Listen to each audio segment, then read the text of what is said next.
A small pipeline just enough to send messages in an online bulletin board was our country's first link to the internet. 25 years since that maiden connection, the road ahead for our connectivity remains as challenging. Bim Santos with the story. 25 years ago, these people helped transform our lives by jump-starting the country's connection to the internet. The Philippines first connected to the internet on March 29, 1994. It was a 64-kilobyte leased line that came through PLDT's network in Makati.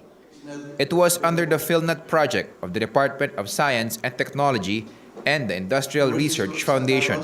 Rudy Villarica, who helped gather the funding, says his intent then as a scientist was simple, and that is to have access to foreign scientific journals.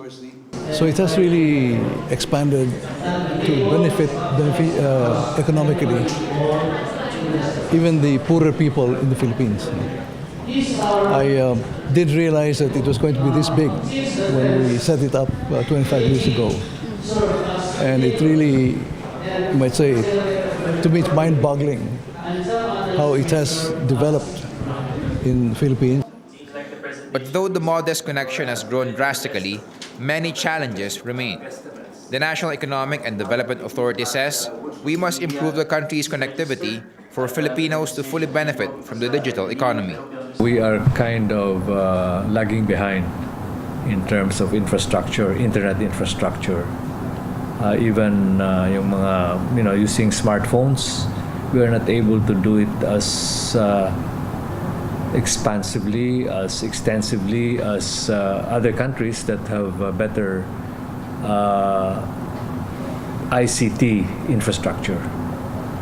So there's plenty of room for improving our ability to benefit from the internet with better infrastructure. But despite the growth in services, it is estimated that half of Filipinos, mostly in rural areas, still have no access to the internet. The Department of ICT says it will continue to roll out its free Wi-Fi program from a current 3,000 sites to 6,000 sites by year-end. Analysts say expanding connectivity will also entail improving competition by helping grow the number of players, both big and small, through government policies and regulation. Para ma-address natin yan, we need to enhance competition.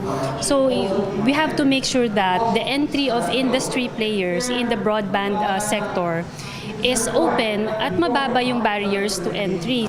25 years since the country first connected to the internet, the road ahead remains no less challenging. Now, internet access is considered as a basic human right. Whether the country could truly unlock the economic potential in the digital economy is something that the private and public sector needs to answer for in the years to come. I'm Bim Santos. We are One News.